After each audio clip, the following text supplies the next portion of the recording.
ომი რაზე მიდის რომ არის საუბარი ერთ-ერთი კაი მარკერი არის აი ეს რუკა რომელიც გთხოვთ რომ გამოიტანოთ Forbes-მა გამოაქვეყნა რუკა მონიშნულია უკრაინის რეგიონების მიხედვით წიაღისეულის რომელ რეგიონში რა რაოდენობა აი ტრამპმა რო თქვა რომ უსაფრთხოება უნდა უზრუნველყოთო მაგ წიაღისეულების რუკა არის აი ხედავთ რომ ყველაზე დიდი ოდენობით კონცენტრირებული არის ეს ლუგანსკში და დონეცკში წიაღისეული 3.9 ტრილიონი ერთში და 3.8 ტრილიონი მეორეში ნუ მერე შემდეგ მოდის ეს დნეპროპეტროვსკიც არის ერთ-ერთი ყველაზე აი სამი ყველაზე უხვად დაჯილდოებული ენერგორესურსებია ქვანახშირები და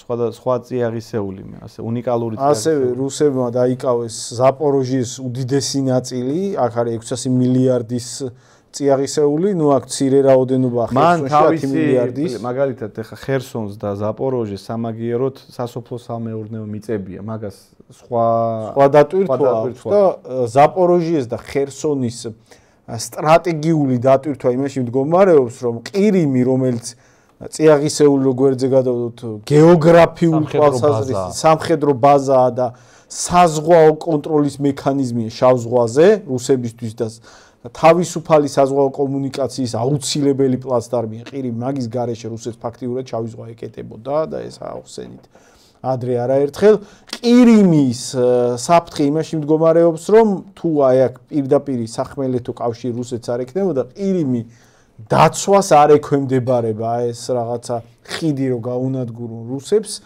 ძალიან ძნელი იქნება ყირიმის სამხედრო დაცვის მომარაგება და უზრუნველყოფა. ამიტომ აი ეს სახმელეთო საზღვარი რო პირდაპირ კავშირი რო გაჭრეს რუსებმა ამას აქ მათთვის სტრატეგიული მნიშვნელობა და ყველაზე დიდი წიაღისეულის მოდი ხა მარტო რუკაზე რო არ ვისაუბროთ დავამატოთ კიდე შემდეგი ნიუანსები.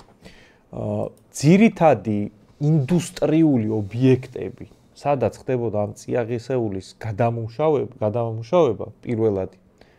ეგ არის განლაგებული იმ ტერიტორიაზე, რომლებიც რუსებმა აიღეს.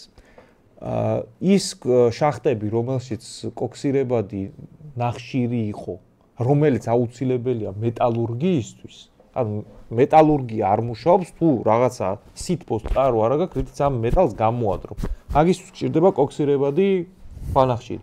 ბოლო ესეთი ქვანახშირის მაღარო, რომელიც ეხა ჯერ კიდე არის უკრაინელების კონტროლ ქვეშ, უკვე ფრონტიდან არის, მე მგონი 5 კილომეტრში თუ რაღაც, ანუ ძალიან ახლოს არის იმის ოპერირება შეუძლება და ეხა მიდიან მაგისკენ. ანუ ეგ ყველაფერი დაიყვანება იქამდე, რომ უკრაინამ თავისი ინდუსტრიული ზონა, სადაც რამე კეთდებოდა ხელშესახები და მნიშვნელოვანი ნაწილი თავისი სასოფლო-სამეურნეო ზონის და თავისი ზღვაზე გასასვლელები ოდესის გარდა დაკარგა.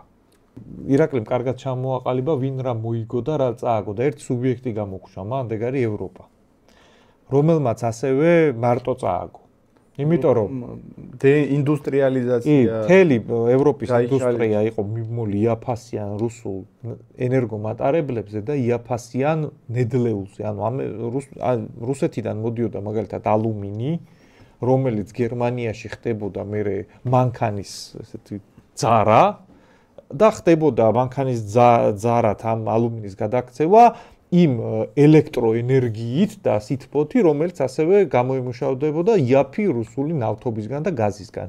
ეგ ჩაეხსნათ ევროპელებს და ეხლა რა მაგარი შეთავაზება, იცი? ამერიკელები როგორ აყენებენ საკითხს, მაგას არავინ არ მიექცია ყურადღება. ეხლა რუსებს ის ხო დარჩათ, რაც დარჩათ. ჩვენ გვექნება უკრაინის წიაღისეული და დანგრეული უკრაინა ვიღაცამ ხო უნდა აღადგინოს. მაგაზე ევროპა გადაიხეს.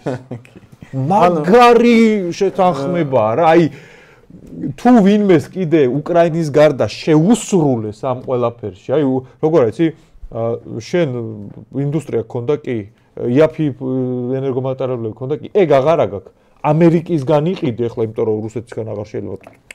აღარ შეიძლება რუსეთისგან.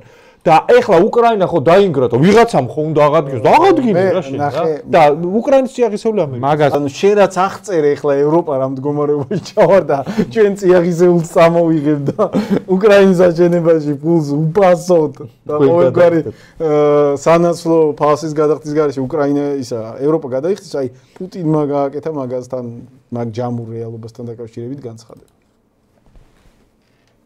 Но я вас уверяю, Трамп с его характером, с его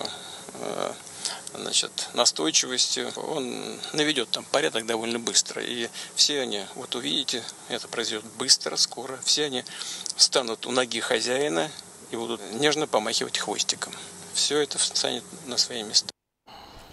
ანუ პუტინი ამბობს, რომ ტრამპსო ისეთი ხასიათი აქვს, რომ ეგ მანდ მალე წესრიგს დაამყარებსო და ნახავთო რა, ეგენის უყველაო პატრონის ფეხთან ძალიან მალე დასკუპტებიანო და კუდის კიცინს დაიწყებენ ევროპელებზე საუბარი. ხო, და ნუ არა დიპლომატიური განცხადება ევროპელების მიმართ, ხო? რბილად რო თქო. შეურაცხყოფელი და რა თქმა უნდა ეხლა არა მარტო შეურაცხყოფელი, ძველი KGB-ს ხრიკებიც. კი, მაგრამ ნახე, მაგას ხო არ წამოეგებოდა ამერიკული. ხო, მაგას მაღალი კლასის დიპლომატია. მაღალი დიპლომატიური კულტურის მქონე ანუ რა თქვა ტრამპმა? ტრამპმა ეგ განცხადება თავის ტვიტერზე გააზია. თავის ტვიტერზე გააზიარა ეგ განცხადება, რომ ესენი ძაღლებივით მიულაქუცდებიან ფეხებთან და კუდის კიცით დაიწყებენ ევროპელები და აი მაგათ აჩვენებს ტრამპი. მაგარი კაცია ტრამპი. ანუ საერთოდ როგორ რაღაცა იცი? იფსო არის ის აი. ან პუტინმა რა გააკეთა, იცი? აი რაღაცა მოდი ჩაობალა. ხო, აი ეს ტერმინი უნდა ვთქვა, ჩაბალამუტა და იქ რაბე ეს კი არ იყო დიპლომატიური. ჩაბალამუტა. ანუ ის როგორი? არა, მან უყურა და აი ვიდეოა. ჩაბალამუტა, ანუ ტრამპმა რანაირადაც. ვერ ჩაბალამუტა.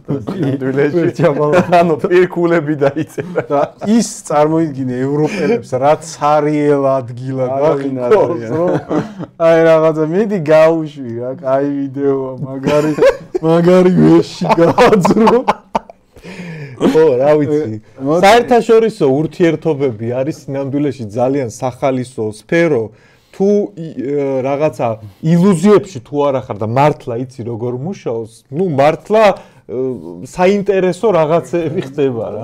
აქამდე სხვანაირად ეგონა ბევრს რომ მუშაობდა, ეხლა ირკვევა პირდაპირ როგორ მუშაობს და უკრაინის პოზიცია აღწეროთ. უკრაინა არის ასეთ პოზიციაში, ტერიტორიები დაკარგა. მოსახლეობა ძალიან კატასტროფულად შემცირდა. და ამერიკა შეთანხმებას უპირებს რუსეთს რომ გაჩერდეს ფრონტის ხაზი და უკრაინის სანაცვლოდ უკრაინის წიაღისეული წაიღოს ამერიკა. და ნატოზე ანუ და ნატოზე უარი უნდა თქვას უკრაინა. ანუ რუსებმა და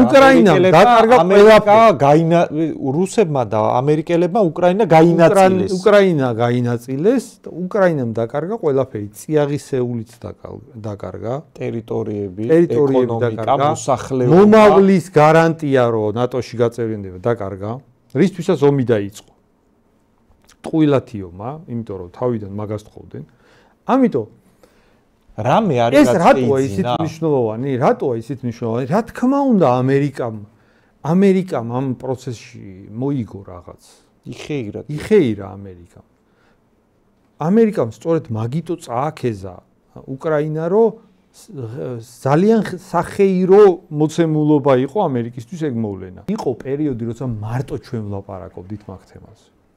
აი ეგ ნაბიჯები რაც მცდარი იყო მის სიმცდარისკენ მითითებას მარტო ჩვენ ვაკეთებ თელს ქვეყანაში ეგეთი პერიოდი იყო მერე უბრალოდ რაღაცეები რო გამოაშკარავდა უფრო მეტმა გაბედა მერე საბოლოო ჯამში როცა 2 წელი გავიდა მერე 2 წლის თავზე ოცნებამაც გაბედა